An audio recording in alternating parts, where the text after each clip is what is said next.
News ఇక వార్తల్లోని వివరాలు చూద్దాం. 25 లక్షలు కావాలని బ్లాక్మెయిల్ చేసి నలుగురి ప్రాణాలు తీసిన రిపోర్టర్లు. రాష్ట్ర వ్యాప్తంగా సంచలనం సృష్టించిన టంగుటూరు గ్రామంలో ముగ్గురు కొడుకులను హత్య చేసి తాను ఆత్మహత్య చేసుకున్న ఘటనలో అసలు కారణాలను పోలీసులు వెల్లడించారు. మృతుడు నీరటి రవి భార్య శ్రీలత ఇచ్చిన కంప్లైంట్ ఆధారంగా దర్యాప్తు చేయగా నీరటి రవి అనే వ్యక్తిని 5 రిపోర్టర్లు ఒక హోంగార్డ్ 25 లక్షలు కావాలని బెదిరించి డబ్బుల కోసం బ్లాక్మెయిల్ చేయగా తన 3 కొడుకులను చంపి తాను కూడా ఉరివేసుకున్నాడు. పోలీసులు 4 మృతికి కారకులైన వారిని పోలీసులు గుర్తించగా వారిలో 5 విలేకరులు కాగా ఒక హోంగార్డ్ ఇతరులు ఉన్నారు.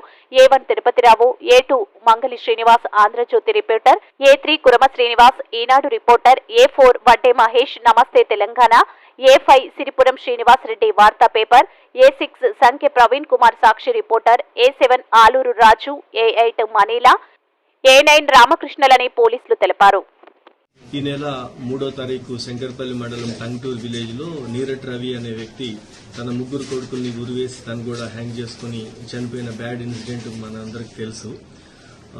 ఈ విషయంలో పరిశోధన చేస్తే తర్వాత అతను GSN ఫౌండేషన్ లో కొంత అమౌంట్ ఇన్వెస్ట్మెంట్ గ్రామస్తుల దగ్గర నుంచి ఫ్రెండ్స్ దగ్గర నుంచి తన ఇన్వెస్ట్మెంట్ కలెక్ట్ చేసి GSN ఫౌండేషన్ కట్టాడని, తర్వాత వాళ్ళ దగ్గర నుంచి రిటర్న్ రాకపోయే వరకు ఆర్థిక ఇబ్బందుల్లో ఉండి కొంత గొడవ జరుగుతున్న క్రమంలో కొంతమంది పత్రికా విలేకరులు మా దగ్గర నుంచి ఉన్న ఒక హోంగార్డ్ కూడా ఇతనికి ఈ విషయాన్ని బయట పెడతాము లేకపోతే ఈ అతను బ్లాక్మెయిల్ లాగా చేసి ఒక పరిస్థితి క్రియేట్ అయింది.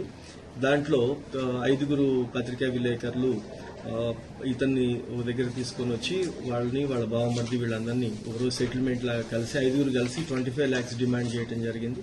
దాంట్లో లాస్ట్కి 10 lakhs ఒప్పుకొని తప్పని పరిస్థితుల్లో అతను ఆ రోజు భార్య యొక్క పుస్తల తాడు కూడా తాకట్టు పెట్టేసి వాళ్ళకి 2.5 లక్షలు ఇవ్వటం.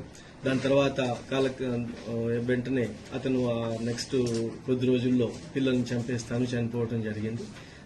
దీంట్లో అలానే మా దగ్గర ఉన్న హైదరాబాద్ సిటీ పోలీస్ లో హెడ్ క్వార్టర్స్ లో పనిచేసే ఒక హోంగార్డ్ నాగరాజు అనే వ్యక్తి కూడా అతని దగ్గర కొంత ఇన్వెస్ట్ చేసి ఆ ఇన్వెస్ట్ కింద అతను గతంలో కొనుక్కున్న ప్లాట్లను కూడా ఆ కాగితాలు తీసుకుని వెళ్లి వేరే వాళ్ళ దగ్గర మార్టిగేజ్ చేపించి 20 lakhs తీసుకొని అతనికి పూర్తిగా ఆధారాలు లేకుండా జీవనాధారం కోల్పోయేలాగా చేయటం, ఈ అన్ని ఫ్రస్ట్రేషన్ తో అతను ఆ బ్యాడ్ ఇన్సిడెంట్ కి పాల్పడటం, అతను చివరికి ఆత్మహత్య చేసుకోవటము ఇదంతా కూడా ఎస్టాబ్లిష్ అయింది.